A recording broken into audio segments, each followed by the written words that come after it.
Hey, I'm trying to do so many things right now. I'm trying to balance a lot. Um,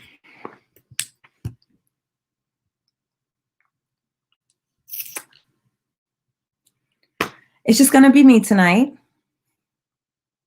I wanted to, hey, Instagram, it's just going to be me tonight. I wanted to say something really quickly. I just got off of a lesson with somebody, and I came up with an analogy, and I felt like I wanted to share it. And guys, you just don't even know how many moments I come up with that I'm like, oh my gosh, that would make an amazing YouTube clip for Instagram, for I don't know what y'all call them, reels or whatever.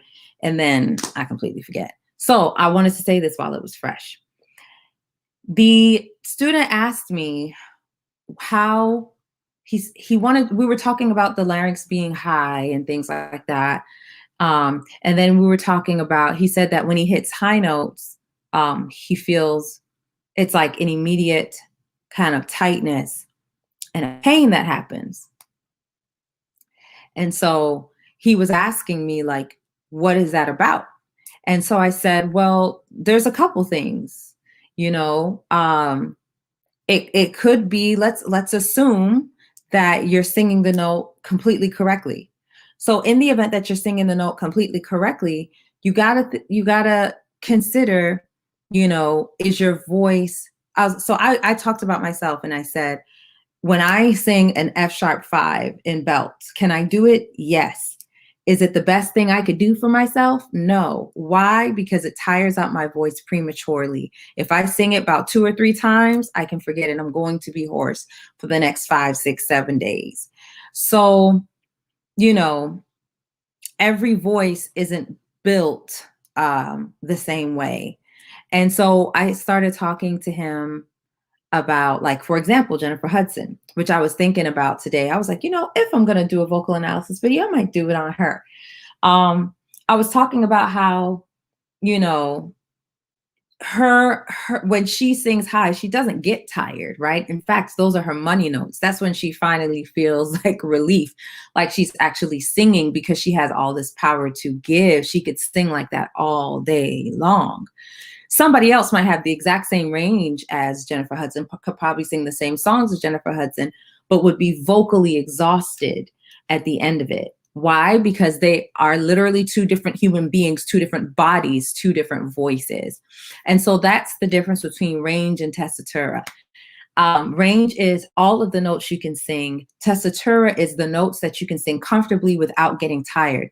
Now, let's also add to this. Whenever you're singing in the extremities of your range, you really shouldn't be there for more than 5 minutes. And unfortunately, we have heard so many power singers over the years that has become our barometer of what a great singer is. You feel like a great singer should be able to do all of these things that really are the exception. They are the exceptions. And because they're the exceptions, they get all of this attention and they get pushed up. But that's not your barometer of whether or not you are good enough as a singer. So what do I mean? One of my favorite songs is Yolanda Adams, In the Midst of It All. I do not know how that lady vamps out that song for 3.5, 4 minutes, singing that high and that hard. But not only does she do that, I've literally watched her live singing for 45 minutes, that loud, that hard. And she did that on tour night after night. Everyone's not built like a Yolanda Adams. Now, does Yolanda Adams' voice show wear and tear after all of that? Absolutely. Karen Clark Shear's voice shows no wear and tear after doing the same thing. So again, everybody's voice, everybody's body is different. I have been looking up. I put in my stories recently that I was looking into getting a Mercedes-Benz. And so in my research of Mercedes, I decided to compare it to other luxury cars. So I looked up what's the difference between Mercedes-Benz, BMW, and Audis. And the one thing that stood out to me was that they said BMW is the car you get when you really want when you're into speed, when you're really into having a strong engine that you can feel and that you're gonna go. Like you have to want an exciting, they called it an exciting ride, right? Um, if you want an exciting ride, then you get a BMW. Now, all of them have amazing engines. All three of those cars have amazing engines. They're the creme de la creme, okay? So all of them have amazing engines. All of them are capable of speed, but one of them is made for speed. Does that make sense? So the others are made to give you a smooth ride. They're made to give you a feeling of safety, feeling of consistency.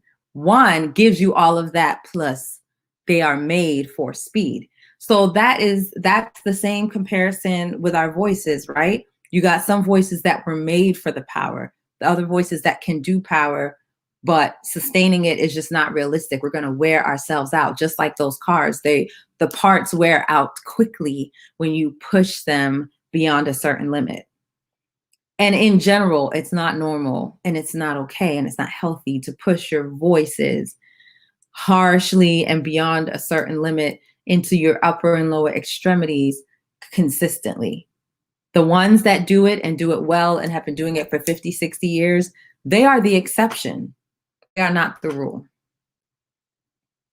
That's the beautiful thing about the human voice. We're all built differently, and we need to accept that our voices may not be able to do every single thing, that our favorite singer can do. Trust me, your favorite singer is a lot of people's favorite singer because they can do amazing things.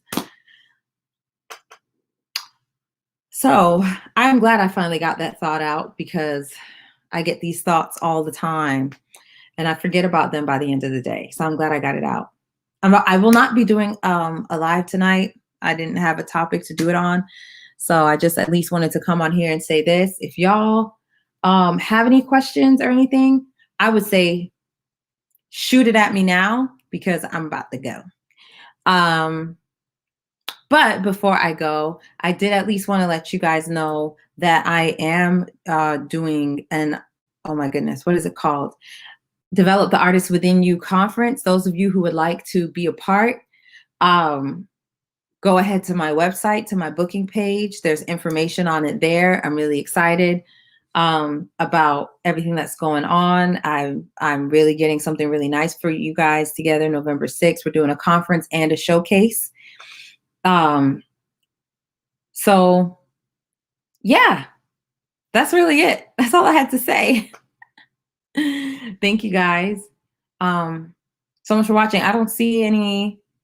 I want to say hi to the people at my YouTube page, my artist development for independent artists. Thank you for coming. Saucy Vocals is going to be at my conference in Atlanta. She's and so will Deanna Dixon and Dondria, the artist, the recording artist, as well as Major 7. And there will be other people from the Develop the Artist Within You program. We're going to be there coaching you.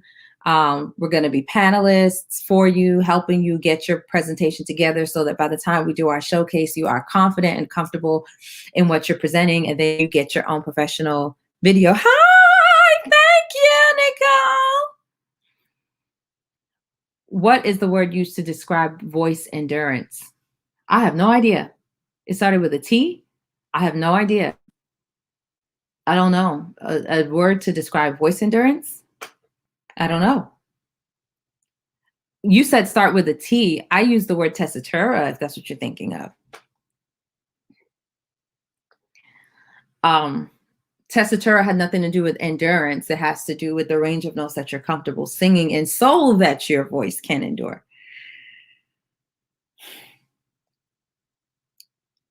But yeah, that was really it, I guess. Thank you for watching. Testitura. That's the word. That's the word. Thank you so much, Nicole. You guys have a wonderful evening. I will leave this post up for anybody that wants to watch it. And I will see you next time. Bye. Look at all these people coming on as I'm leaving. Bye.